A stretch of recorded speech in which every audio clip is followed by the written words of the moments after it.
armament, disarmament, nuclear weapon and creation and its applications. मतलब शस्त्रीकरण, निशस्त्रीकरण और परमाणु शस्त्र का सृजन और उनका उपयोग. The Cold War, which was meant for dominance over the world, gave rise to French competitions among superpowers.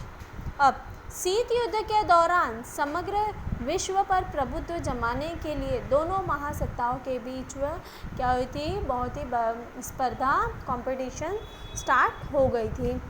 शस्त्र स्पर्धा और शस्त्र का उत्पादन बढ़ाने की क्या हो गई थी, होड़ लगी हुई थी.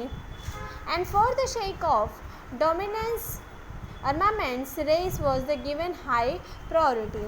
America had used atom bomb for the first time on two cities of Japan, namely Hiroshima and Nagasaki 1945.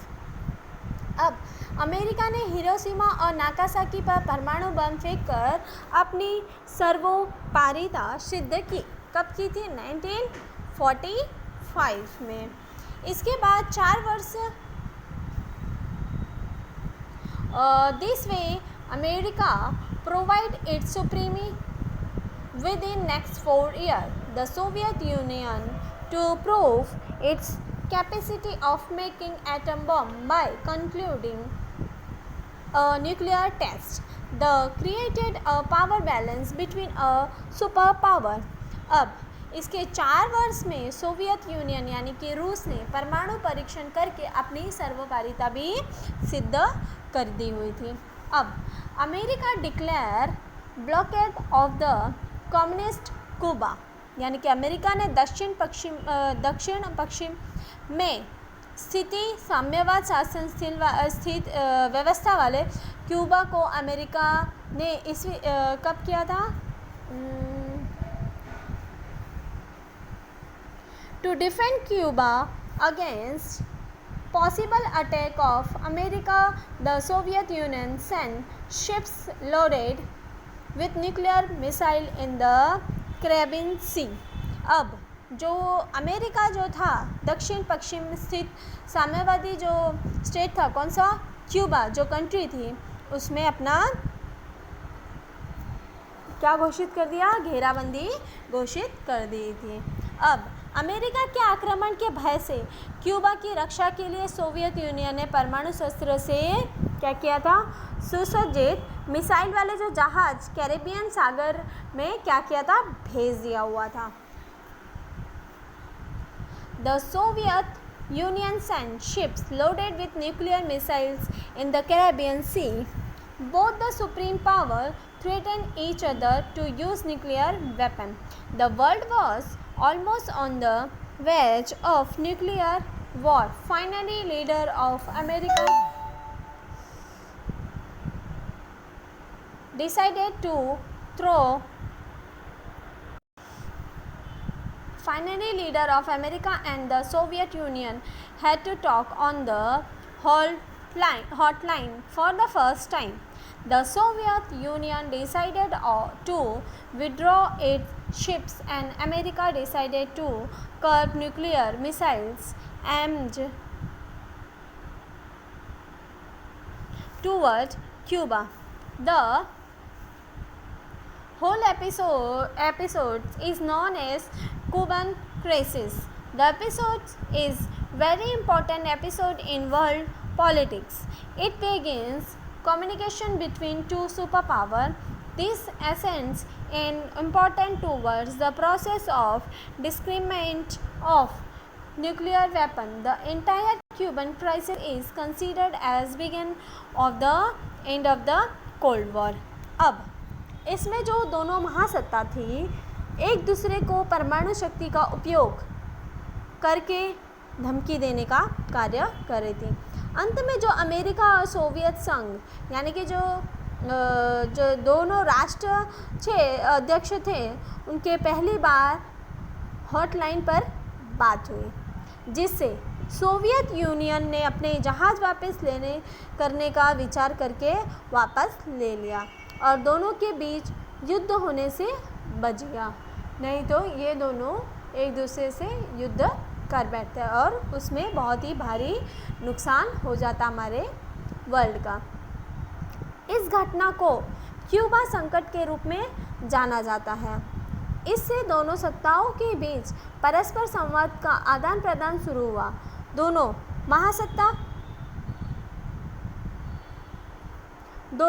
महासत्ताओं के बीच गलतफहमी दूर होने का मार्ग प्रशस्त हुआ।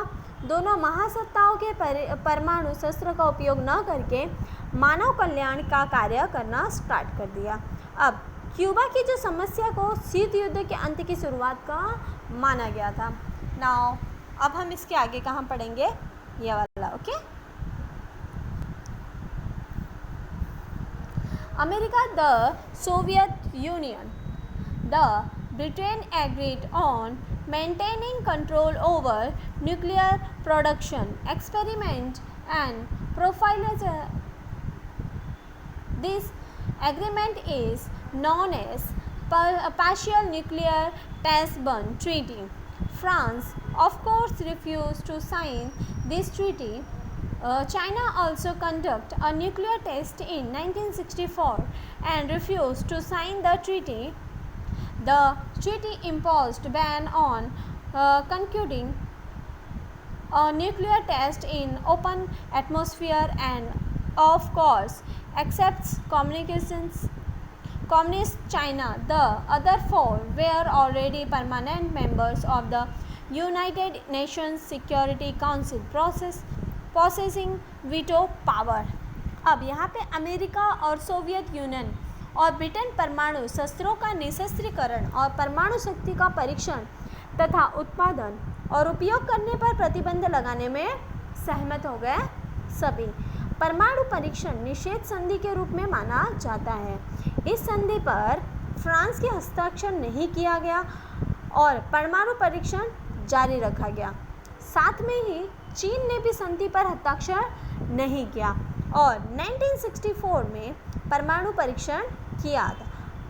यह संधि एक दूसरे पर परमाणु परीक्षण करने पर प्रतिबंध लगाती थी।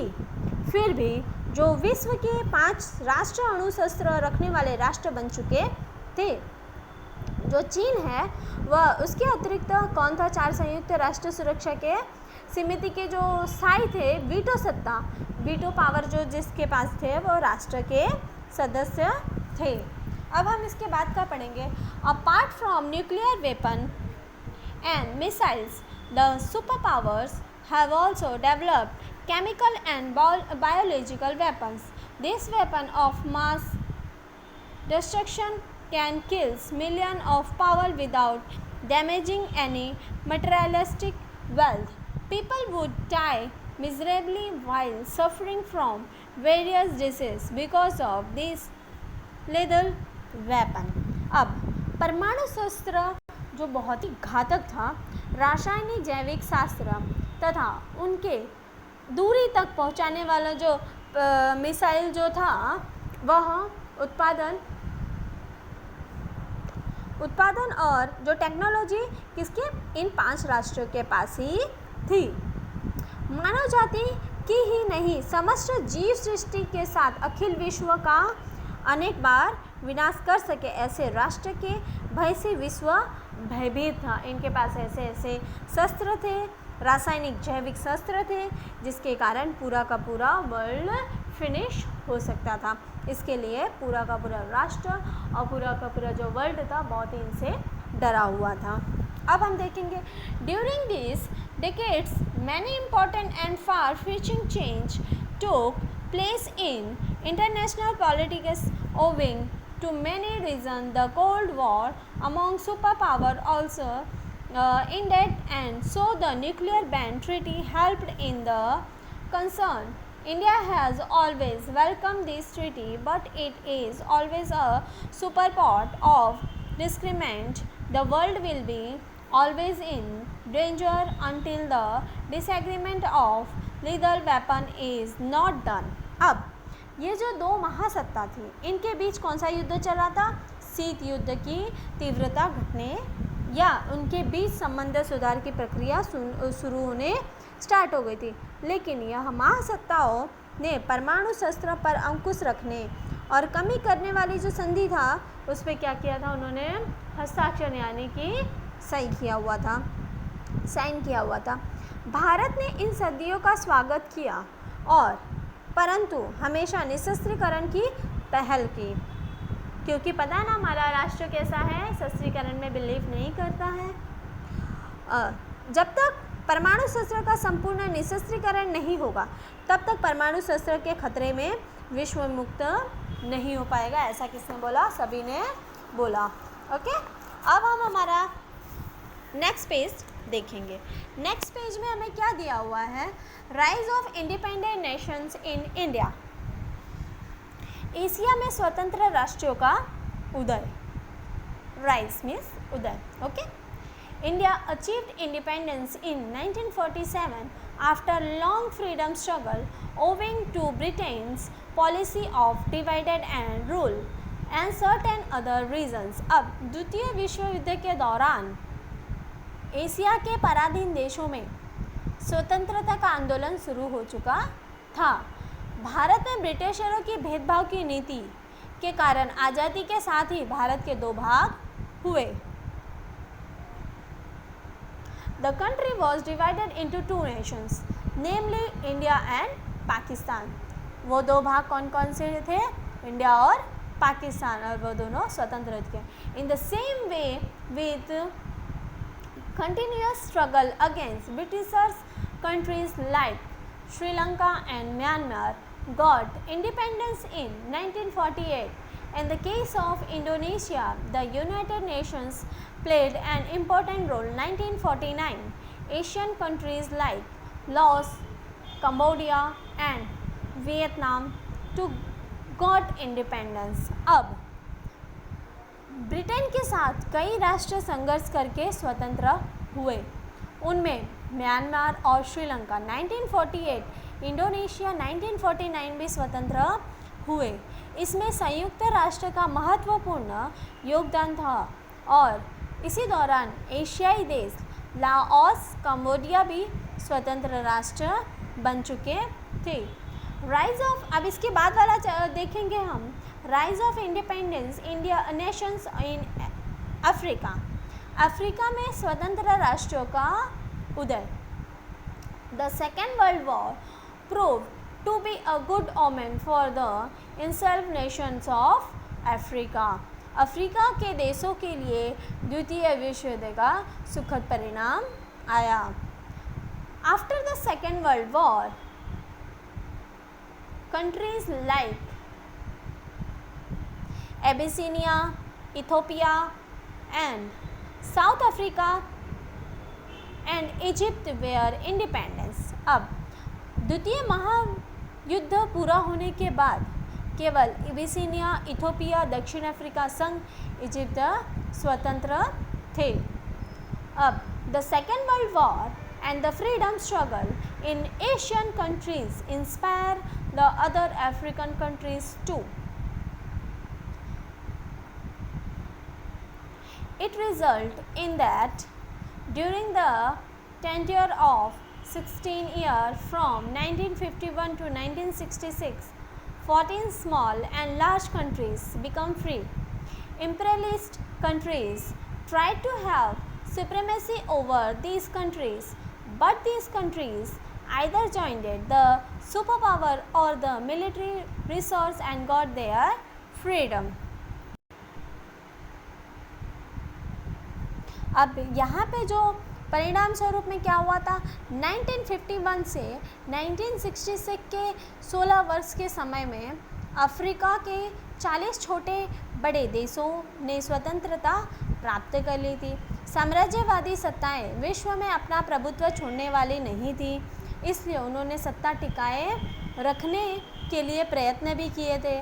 लेकिन जो देश, ये जो दो महासत्ता हुई थी, गुट और सैन्य यानी मिलिट्रिकल गुट भी के साथ जुड़कर स्वयं स्वतंत्र रहकर अपने राष्ट्र का विकास भी करना चाहते थे। अब इसके बाद का हमारा इसके बाद वाला पॉइंट कौन सा है? Non aligned movement. गुट निरपेक्ष, नॉन एलिगेंट मतलब गुट निरपेक्ष, मूवमेंट मतलब आंदोलन। Okay. Some new nations adopted the policy of not to align with any of the two power bloc and military blocs. They decided that they would maintain equal distance with both blocs. These nations were identified as non-aligned nations and their foreign policy was called non-aligned policy. विश्व की दो महासत्ताओं में विश्व विभाजित हो गया था। अब दो विरोधी सत्ताएं और सैन्य गुट अमेरिका और रूस के साथ कई राष्ट्र शामिल हुए और कई राष्ट्र शामिल नहीं भी हुए थे, क्योंकि सबका ओपिनियन अलग अलग था, इसलिए अलग अलग सब अपने अपने तरीके से कुछ इसमें ज्वाइंट हो गए, कुछ नहीं ज्वाइंट हुए। विश्व में किसी भी सत्ता गुट या सैन्य गुट में न जुड़ने वाले राष्ट्र निर्गुट और उसके द्वारा अपनाई गई विदेश नीति यानी गुट निरपेक्ष नीति के रूप में जानी जाती है। नॉन एलिगेंट पॉलिसी मतलब गुट निरपेक्ष पॉलिसी, एलिगेंट गुट निरपेक्ष नीति के रूप में भी इसे जानी गई थी। ओके, अब हम इसके बाद का देखेंगे। Those neutral nations that did not want to adopt the ideologies of either of two superpower of the world wishes to have an all-around development, maintaining its unique existence under the leadership of India's first Prime Minister. अब